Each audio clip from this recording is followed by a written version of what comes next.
रविंद्र सिंह भाटी यानी कि रावसा एक ऐसी आंधी और एक ऐसा तूफान जो बाड़मेर में उठ रहा है। और इसी तूफान की चर्चा राजनीतिक गलियारों में जोर शोर से चल रही है कि किस तरह से ये तूफान अपने साथ किसको न उड़ा ले जाए। रविंद्र सिंह भाटी की जो नामांकन रैली रही उसके बाद सबके होश उड़ चुके हैं। और रविंद्र सिंह भाटी के लिए उनका नाम बिगाड़ने वाले लोगों की कमी नहीं है, उनका काम बिगाड़ने वाले लोगों की कमी नहीं है। लोग हर वो कोशिश कर रहे हैं जिससे रविंद्र सिंह भाटी के वोट कट जाएं। और जिस तरीके से राजनीतिक गलियारों में चर्चाएं चल रही हैं उनके विधायक से एमपी बनने की, उन चर्चाओं के बीच में कोई सेंध लगाने की कोशिश कर रहा है तमाम तरह के चीजों को वायरल करके। सोशल मीडिया पर एक स्क्रीनशॉट वायरल हो रहा है, मैं आपको दिखाती हूं इस वीडियो में। और किस तरह से साफ साफ धमकी दी जा रही है समाजों को वोट करने के लिए, वो भी मैं आपको बताऊंगी इस वीडियो में, इसलिए जुड़े रहेगा आखिर तक मेरे साथ। नमस्कार, मैं हूं चेतना शर्मा और आप देखना शुरू कर चुके हैं राजस्थान संवाद। सबसे पहले तो आप स्क्रीन पर देखिए ये स्क्रीनशॉट इस चीज का जो वायरल हो रहा है सोशल मीडिया पर। अब इसमें जो कमेंट हाईलाइट हुआ है वो आप देख सकते हैं। इसमें साफ साफ जो हाईलाइट करके बताया गया है उसमें लिखा हुआ है, मेघवाल समाज अगर आप रावसा को वोट नहीं देंगे तो आपको मौत के घाट उतार दिया जाएगा, कौजाराम को पूछ लेना। इस टाइप का कमेंट इन्होंने यहाँ पर किया है। और ये साफ साफ धमकी दी जा रही है मेघवाल समाज को कि आपको वोट किसे करना है, रविंद्र सिंह भाटी को ही वोट करना है। अब शेयर ये किया गया है सोशल मीडिया पर, कई बार इसको रिट्वीट भी किया गया है। और लगातार ये वीडियो जो स्क्रीनशॉट का है, जो इमेज है वो वायरल हो रहा है। और इसी के तहत अब रविंद्र सिंह भाटी के ट्विटर हैंडल पर भी ये रिक्वेस्ट की गई है कि चुनाव आचार संहिता को ध्यान में रखते हुए सामाजिक माहौल ना बिगड़े, इसके लिए आप इसको जो भी फैला रहा है, जिसके भी हैंडल से ये फैलाया जा रहा है, उसको तुरंत रोका जाए जिससे ये गलत फहमियां और ना बड़ी हो जाए। देखिए, चुनाव आते हैं तो इस तरह की भड़काऊ हरकतें विरोधियों की तरफ से की जाती रहती हैं। और किस तरह से रविंद्र सिंह भाटी का जो क्रेज है युवाओं में, बुजुर्गों में, महिलाओं में और बाड़मेर जैसलमेर लोकसभा क्षेत्र में, वो सभी को अभी चौंका रहा है। और जिस तरह की ये धमकी देकर प्रचार प्रसार किया जा रहा है, मेघवाल समाज को भड़काया जा रहा है, उसको देखकर तो साफ साफ लगता है कि ये बहुत ही गहरी राजनीतिक चाल है जो रविंद्र सिंह भाटी के लिए चली जा रही है। उनके जो चार्म है, लोगों के अंदर जो क्रेज है, उसको कम करने की कोशिश की जा रही है, उनके वोट बैंक को काटने की कोशिश यहाँ पर की जा रही है। लोगों का मानना है कि इस पर जल्द से जल्द एक्शन लिया जाए और तमाम तरह की कार्यवाहियां जितनी भी होती हैं वो यहाँ पर की जाए।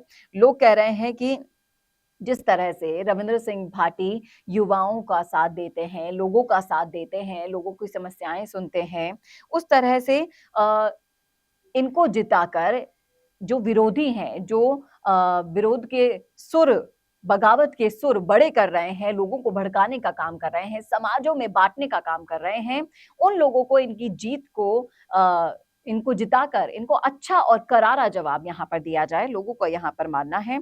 और रविंद्र सिंह भाटी किस तरह से तेजी से राजनीतिक सितारे बनते जा रहे हैं, ये अब किसी को बताने की जरूरत नहीं है। जिस तरह से राजनीतिक पार्टियों द्वारा उन्हें मनाने की भी कोशिश की गई, लेकिन फिर भी वो अपने ही दम पर निर्दलीय होकर चुनाव लड़ रहे हैं। और उनकी आती हुई सामाजिक रील्स पर या फिर वीडियोस पर जिस तरह से आए दिन कभी कांग्रेस के नेता भड़कते हैं, कभी कोई भड़कता है, और जिस तरह से लोग बाग कह रहे हैं कि ये सिर्फ और सिर्फ रील्स में बनाया हुआ माहौल है, राजनीतिक जो असली माहौल है वो किसी को अभी नहीं पता है। लेकिन ये सच है कि जो भी होगा वो तो आने वाला वक्त आपको जरूर बता देगा। लेकिन बाड़मेर जैसलमेर लोकसभा क्षेत्र के इस बार के समीकरण जो हैं वो वाकई में बदलने वाली है, इस बात की गारंटी है। क्योंकि रविंद्र सिंह भाटी कोई छोटा मोटा चीज नहीं है कि वो निर्दलीय आ जाएगा, बहुत सारे वोटों पर वो असर डालेंगे, दूसरी राजनीतिक बड़ी पार्टियों पर।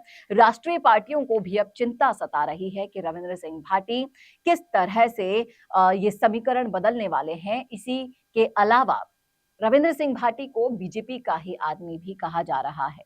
देखिए, जो स्ट्रैटेजी होती है, कई बार गहलोत जी ने स्ट्रैटेजी खेली है कि आप पहले अपनी पार्टी को तोड़वा लेते हैं, फिर निर्दलीय वो चुनाव लड़कर जीत जाते हैं, फिर उनको पार्टी में ले लेते हैं। तो हो सकता है कि यही किस्सा बार-बार और एक बार फिर से दोहराया जाए। रविंद्र सिंह भाटी जीत जाएं सांसद का चुनाव भी, और फिर वो आगे आपका किसको अपना समर्थन देते हैं, वो भी यहाँ पर बहुत बड़ी बात है, सोचने वाली भी।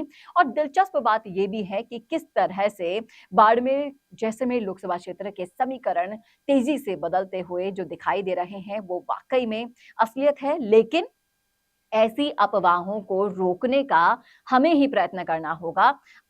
हम जो आम जनता है, जो सोशल मीडिया पर चौकन्नी रहती है, तो ऐसी चीज़ों को जो सामाजिक सौहार्द को बिगाड़े, जो समाजों में खटाई पैदा करे, इस तरह के जो भी वीडियोज़ होते हैं, ऐसे इमेजेस होते हैं, स्क्रीनशॉट्स होते हैं, उन्हें कृपया बिल्कुल भी ना शेयर करें। ये सिर्फ़ और सिर्फ़ राजनीतिक चालें हैं। आप इन्हें शेयर करके इनको बढ़ावा दे देते हैं और ये आगे जाके गलतफ़हमियों का शिकार बनते हैं, और इनका खामियाज़ा नेताओं को तो भुगतना पड़ता ही है, लेकिन कहीं न कहीं हमें भी भुगतना पड़ता है कि एक अच्छा नेतृत्व हमारे हाथ से चला जाता है। इसलिए राजस्थान संवाद भी आपसे यही प्रार्थना करता है कि ऐसी अफवाहों को फैलाना बिल्कुल ना चाहें, आप बिल्कुल बंद कर दीजिए।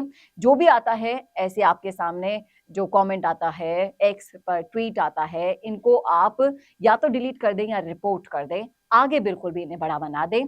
कैसा लगा आपको वीडियो, कमेंट करके ज़रूर बताइएगा कमेंट बॉक्स में, और ऐसे ही और वीडियोस के लिए देखते रहिए राजस्थान संवाद। नमस्कार। कोरोना सोल्टेक क्वालिटी, डेडिकेशन और कस्टमर सेटिस्फेक्शन को प्रायोरिटी पर रखते हुए हर इंडस्ट्री की इलेक्ट्रिसिटी में कॉस्ट सेविंग कराने और उन्हें रिन्यूएबल एनर्जी की ताकत देने के लिए लगातार काम कर रहा है। क्योंकि कोरोना सोल्टेक में हमारा मानना है कि देश के रिसोर्सेज को सस्टेनेबल बनाने के लिए जरूरी है कि हम सबका उसमें बड़ा कंट्रीब्यूशन हो। इसीलिए सोलर प्रोजेक्ट्स की टाइमली डिलीवरी करते हुए एक पार्टनर की तरह आपकी इंडस्ट्री को हम अपडेट करते हैं और हमेशा आपकी सर्विस के लिए तत्पर रहते हुए सोलर एनर्जी का पूरा पोटेंशियल आपको मिले, इसी दिशा में काम करते हैं।